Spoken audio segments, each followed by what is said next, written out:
Welcome, Wargamers, to the Pyrrhic victories of the mortal realms. Today we are talking about the Stormcast Eternals, specifically, why anyone should care about their deaths. This video was requested here by Cyanide in My Cereal, I love that name, and essentially the question goes like this. So, why should I ever even care about the death of a Stormcast? And I'll condense the question here. If death has negligible consequences, why is it feared or cared about? And I have thought a lot about this over the years. And I say the years because the nature of Stormcasts and their affliction, their views toward death, all of that, have evolved as the game has been out.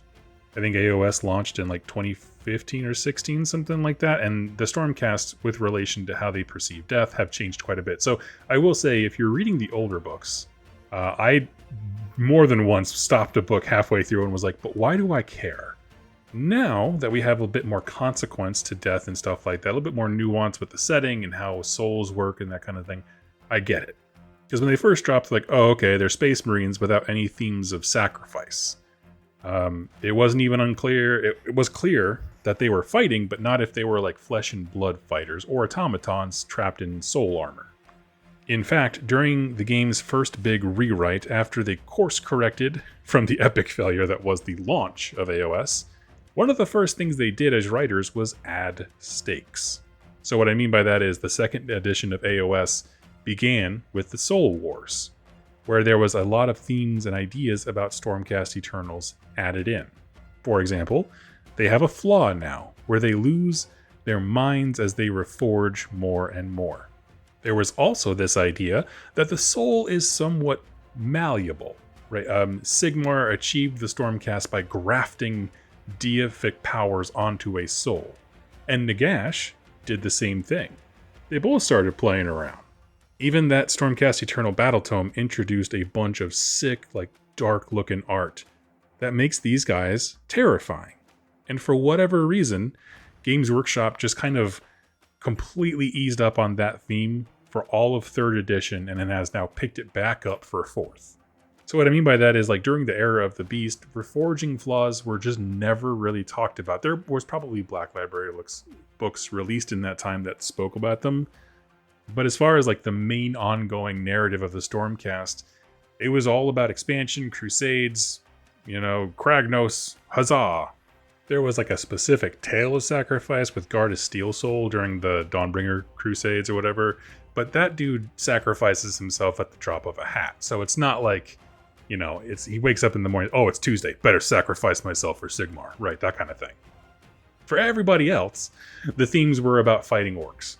But I think the biggest roadblock that I run into when explaining Stormcast Eternals is that it's hard to relate to. This idea that they chose the perspective of the Stormcast Eternal as the main heroes rather than, say, the cities of Sigmar. And I generally thought that was a mistake in the beginning, right? You and me, as humans, can heroically sacrifice anything we want to with our lives and nothing more after that. Right? That's our reality. It shapes how we perceive drama and suffering and just the word sacrifice. We can give everything up to our lives and then never more.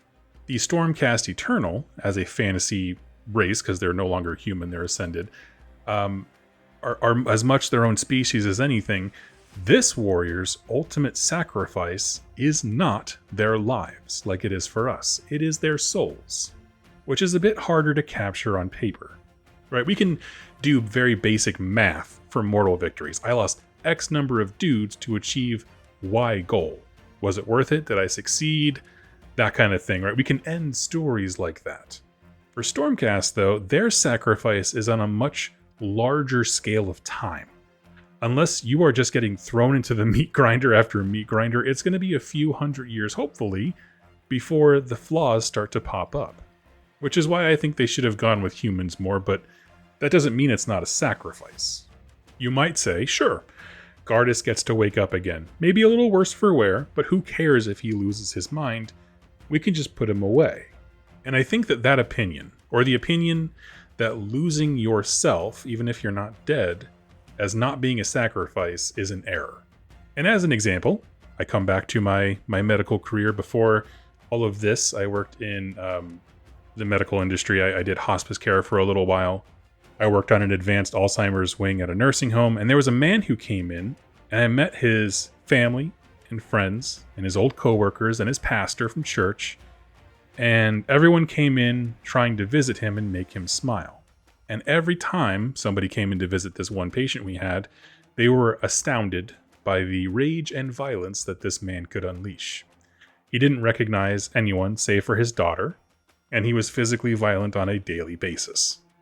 Every single one of the people who came through commented that he was the most gentle soul.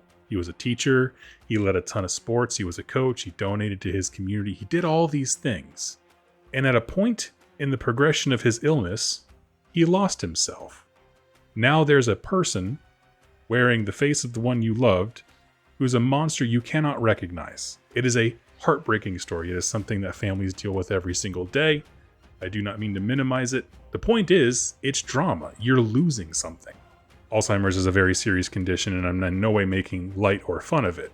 But what I'm getting at is the sense of self, yourself, is a fragile thing, and it can be lost.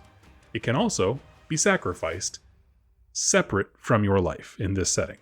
These Stormcast Eternals are offering up theirs every time they go to fight. And their retirement, the Ruination Chamber, is an act of respect and almost pity, replete with all the mourning and praise you would expect when a hero dies. This means to me it is a fantastic backdrop for fantasy. For me, a good sci-fi or fantasy book is one that lets me think about really hard, real questions in a way that is detached from the real world. In this scenario, we can have a discussion about the nature of identity, the soul, and life, and where all three of those things end. Can you sacrifice one but not the other? Because I would say the cities of Sigmar are an example of mass numbers sacrificing their lives, and possibly their souls, depending on the enemy they're fighting, whereas the Stormcast generally are just sacrificing their souls, but doing so in a different way. Because a City of Sigmar guy can be reforged, they can be brought in eternally into their afterlife, whatever that looks like. Assuming Nagash hasn't eaten it already. But a Stormcast has no future. It's bleak. It is a sacrifice, and it's a sacrifice that they're reminded of every single day. Just like the example I gave from my medical career, if you have read the most recent, I think it's Scaventide is the name of the book, the book that came out with this edition to kind of introduce us to the Hour of Ruin, there is a character as a Stormcast in that book who loses his mind and goes very violent and becomes very weird, like creepy, you don't want him on your side of the team kind of weird.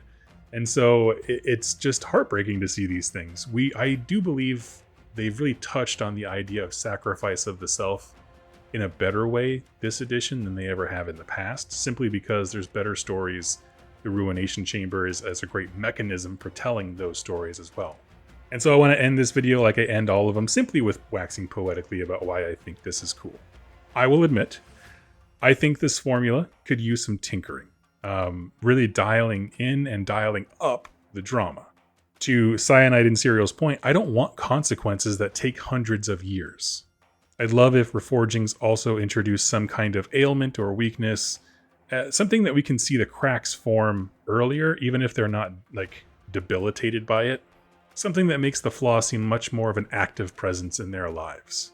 And that can be achieved in a few ways. Like, what if, for example, Nagash, well, I guess he's kind of down and out in timeout right now because of Teclis, but let's say any of the main deity level characters comes up with a spell that basically further fractures Stormcast, whatever that looks like. Whether it's like a mental anguish, a soul terror, something that makes this abstract, I might have a flaw someday, into this very tangible, if I do this, I will be flawed kind of a thing. I think that could kick things into high gear.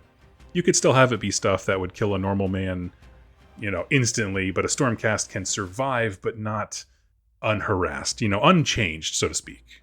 I think there's a lot of play for something like that, especially as we get into more and more books that feature people and characters tinkering with souls. So in Soul Wars, Nagash basically catches a Stormcast and pulls them apart like a box of Legos and then reassembles them.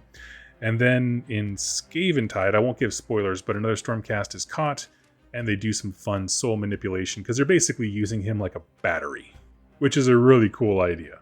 So like, there's never been more discussion surrounding the nature of the animus, the soul, that kind of energy that Stormcast have in them. I would like to see that expanded upon to make it much more of a daily thing on the forefront of their minds.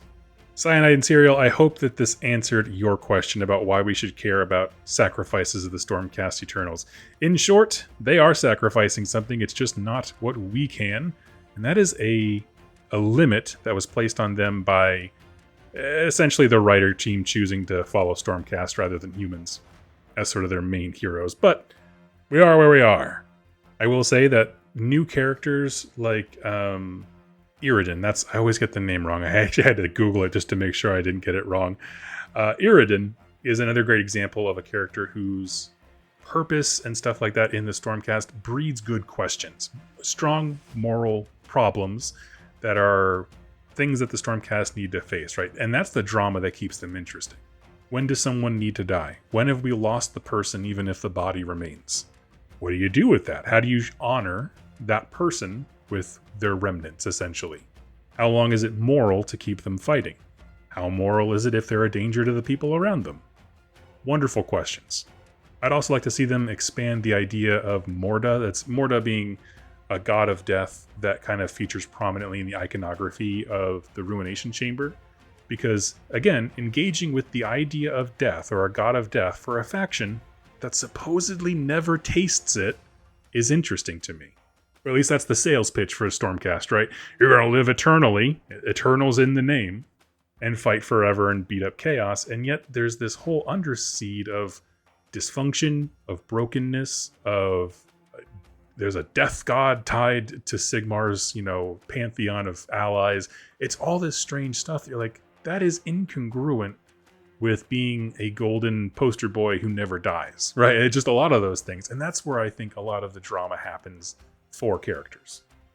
In Black Library books, in battle tomes, it's people struggling with these contradictions. So, Cyanide and Cereal, hopefully that answers your question. I hope it was satisfactory. And if you have any more questions, please drop them in the comments down below. I'm going to be doing a whole bunch of Q&A type stuff because, quite frankly, friends, I got myself a little burnt out on battle tomes. It's sucking the life out of me. So we're going to switch gears from that, just kind of get into some general AOS lore, talk about Anvilgard a bit, and I hope that you are enjoying these. Leave your questions in the comments down below, and I will use them as inspiration for future videos. Thank you so much for watching and listening, and I will catch you next time. Happy wargaming, friends!